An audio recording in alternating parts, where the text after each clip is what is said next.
સન્માન સમારોહનું આયોજન કરેલું હતું કે જે જીતેન્દ્રભાઈ મેઘજીભાઈના સુપુત્ર હતા અને અત્યારે રાજ્યસભાના સાંસદ થઈ ગયા છે.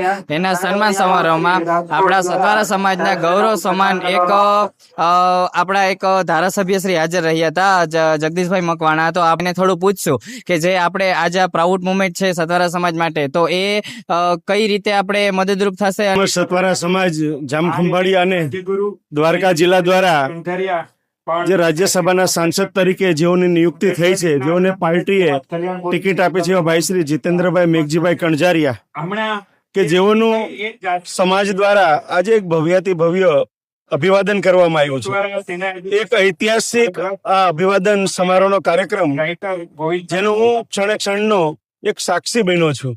જે વાછડા દાદાના મંદિરથી શરૂ કરી અને જામખંભાળિયાના રાજમાર્ગો ઉપરથી ફરીને બજાણા રોડ ઉપર જે સતવારા સમાજની વાડી આવી છે, વાડી સુધીના અંદાજિત લગભગ 3 કિલોમીટર જેટલી આ લાંબી રેલી, એમાં 3000 કરતા વધારે મોટરસાયકલ સવારો આ રેલીમાં જોડાયા અને સમગ્ર જામખંભાળિયાની આ મેઇન બજારોની અંદર લગભગ 20 કરતા વધારે સમાજો, વિવિધ સંસ્થાઓ, એમ 50 જેટલા સ્થાનો ઉપર ભવ્ય રીતે જીતેન્દ્રભાઈ કણઝારિયાનું સન્માન થયું છે.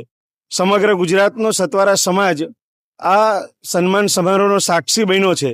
રાજ્યભરમાંથી સમાજના આગેવાનો અને અન્ય સમાજના લોકોએ પણ જીતેન્દ્રભાઈ ઉપર પ્રેમ વરસાવી અને એક મેઘજીભાઈ પ્રત્યેનું ઋણ એમના મિત્ર સર્કલોએ પણ આજે જીતુભાઈનું સન્માન કરીને પૂર્ણ કર્યું છે. મને કહેતા ગૌરવ થાય કે અમારા મેઘજીભાઈ કણઝારિયા આજે આપણી વચ્ચે નથી, પણ એની જે સેવાની સુવાસ છે ધારાસભ્ય તરીકે અને ગુજરાત સરકારના ચેરમેન તરીકે જેઓએ સતવારા સમાજની સાથે સાથે જે અન્ય સમાજની પણ જે સેવા કરી છે, એ સેવાની સુવાસના કારણે આજે તમામ સમાજના લોકોએ ઉપસ્થિત રહી અને એમનું અભિવાદન કર્યું છે. સમગ્ર રાજ્યમાંથી જ્યારે સતવારા સમાજના આગેવાનો જીતુભાઈને સન્માનવા માટે ઉપસ્થિત હોય ત્યારે આ સમાજ પણ ભારતીય જનતા પાર્ટીની સાથે એક સિક્કાની બે બાજુની જેમ જોડાયેલો સમાજ છે.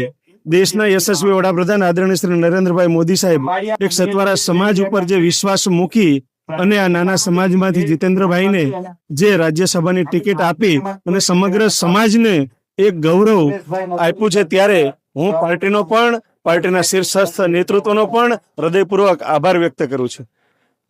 જગદીશભાઈ મકવાણાનો ખૂબ ખૂબ અભિનંદન અને ખૂબ ખૂબ ધન્યવાદ પાઠવીએ છીએ કે એ એટલે દૂરથી આપણે અહીંયા આપણા કાર્યક્રમમાં જોડાયા, પ્લસ આપણે આપણી સાથે એને ટાઈમ વિતાવ્યો. તો જગદીશભાઈ, આપનો ખૂબ ખૂબ અભિનંદન.